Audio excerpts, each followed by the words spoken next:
Howdy Dragons, and welcome to this instructional video for Lesson 14, Part 1, Types of Local Government.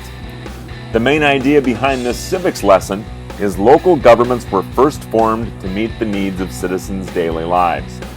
With that in mind, by the end of watching this video, you'll be able to explore the origin and purpose of counties and townships, describe the role of citizens running a New England town, explain why special districts are created, and contrast the mayor, council, and council manager plans of city government. Now that the outcomes for this lesson have been shared with you, let's get started.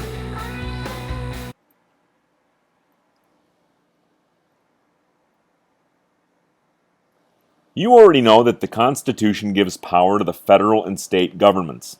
What you may not know, though, is that it does not give any power to local governments such as counties, cities, and towns. Local governments are created by the state and have only those powers that the state governments give them. The powers that state governments give to local governments help meet the many needs of thousands of communities throughout the nation. Nearly every day you see people who work for local governments: teachers, librarians, bus drivers, police officers, and others. Your daily life runs on the services of local government, such as garbage collection, road repair, and water supply. Perhaps your family takes part in local government by voting in local elections or serving on committees. Local government is the level that is closest to you. It has the greatest effect on your everyday life.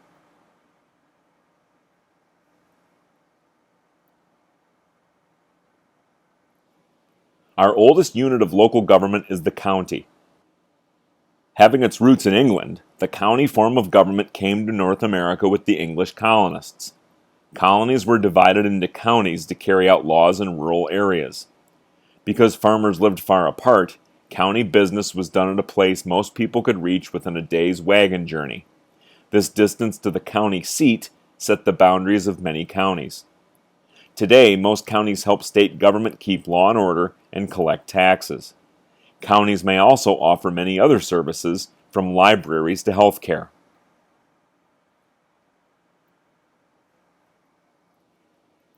Most counties are governed by county boards. A board is a group of people who manage the business of an organization.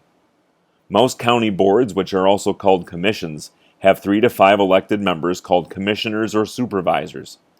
Board members set up county programs and pass ordinances, which are local laws. The county board shares its power with other boards, which run hospitals, libraries, and other special programs. Perhaps the best-known elected county official is the sheriff. The office of sheriff has its roots in England, just like the county form of government itself. The sheriff, with the help of deputies, runs the county jail and makes sure people obey the law. Sheriffs also work in rural areas not covered by city or state police. Other county officials may include the assessor, who figures property values, the treasurer, who sends the property tax bill, and the county clerk, who keeps official records such as marriage certificates.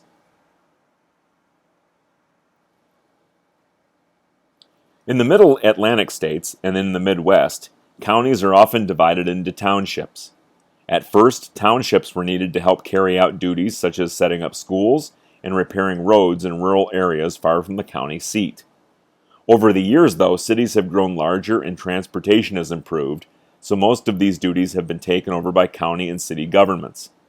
In many urban areas, townships just elect representatives to serve on the county board.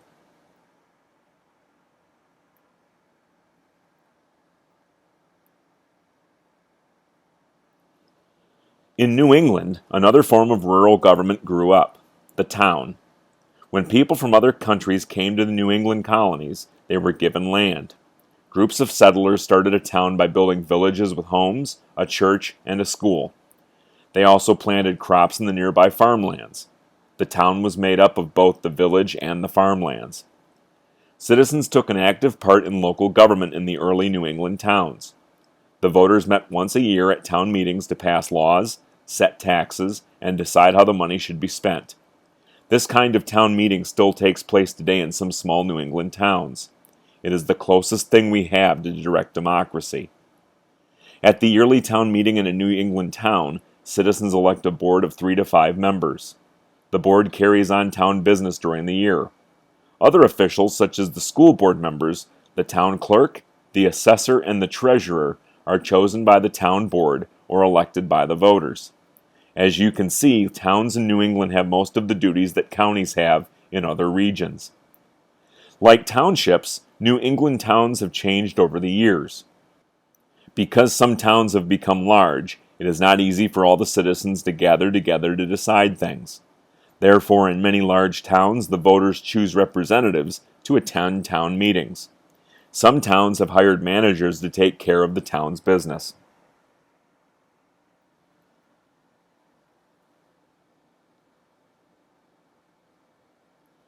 Sometimes it does not make sense for a community to handle certain matters alone.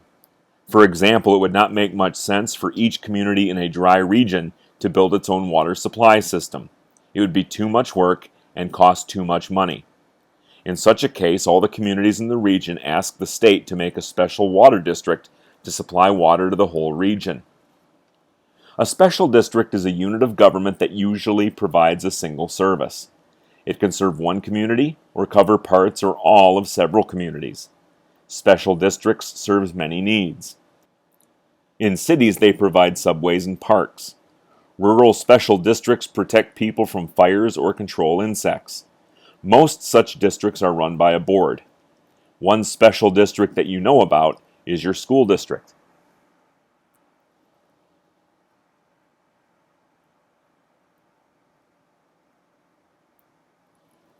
A government that serves people who live in an urban area is called a municipality.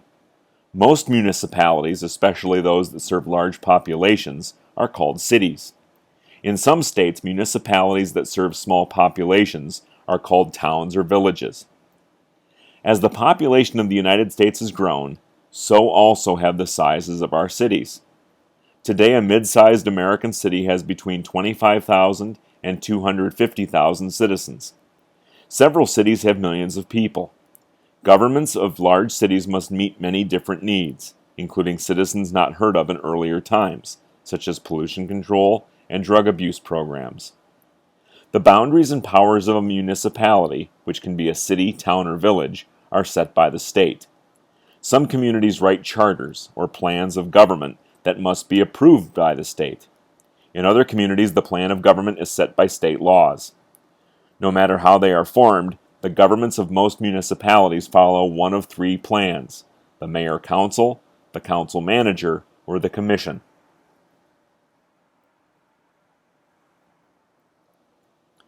Like so much else in local government, the mayor-council plan comes from England. The mayor, like the English prime minister or the American president, is the executive. The council, like the English parliament or the American Congress, is the legislative branch. About 35% of the cities in the United States use the mayor-council plan. Under this plan, the duties and powers of city officials depend on whether the city uses a weak mayor plan or a strong mayor plan. Under the weak mayor plan, the mayor does not have special executive powers. In fact, most of the power rests with the council. The council is elected by the people and acts as both a legislative and executive body. The council can choose the mayor from among its members. The council also chooses other officials, makes ordinances, and decides how money should be spent. The weak mayor plan dates back to the colonies. The early settlers did not trust the English government. When they formed their own city governments, they did not want to give too much power to one person.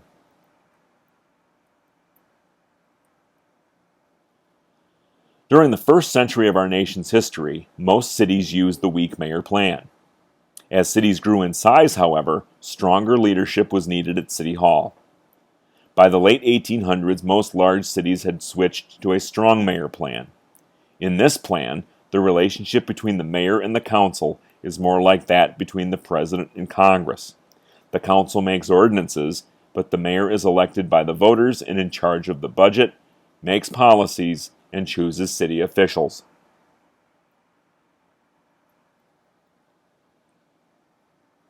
By the early 1900s, many cities were in the grasp of political groups called machines. City officials did favors for the machine, such as giving jobs to politicians and friends. In return, the machine helped the officials get elected again. This arrangement often led to corruption. Officials looked after their own interests instead of looking after the interests of the public. In an effort to create honest government, some people came up with the council-manager plan. The goal of this plan is to run government like a business. In the council-manager plan, the council is chosen through an election in which candidates have no political ties. The council makes ordinances and hires a city manager to handle the day-to-day city business. It is the manager, not the mayor, who prepares the budget and is in charge of people who work for the city. Because the manager is not elected, he or she is supposed to be free from political pressures. The council-manager plan is used in over 2,000 cities today.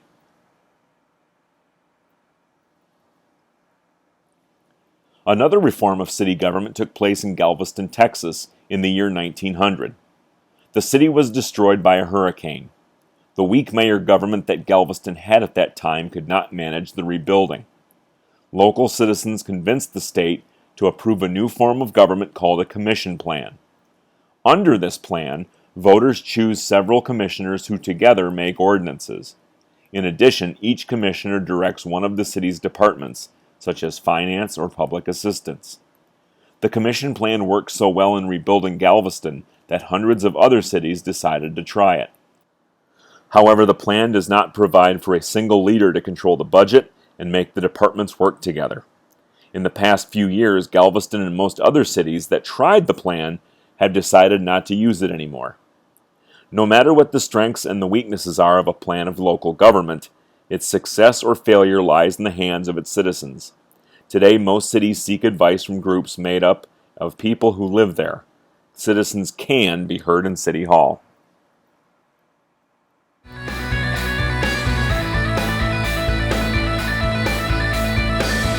So there you have it with Lesson 14, Part 1, the types of local government. At this point, you should know that local governments are not mentioned in the United States Constitution. They are created by the states. Local governments are found in counties, townships, towns, special districts and cities, and the powers of municipal governments are determined by the form they take. Don't forget to subscribe to my channel to have the entire catalog of civics videos available at your fingertips. Click the subscribe button and then click the follow bell to receive notifications as to when the channel is updated. Thanks for watching, and I'll catch you again in class, Dragons.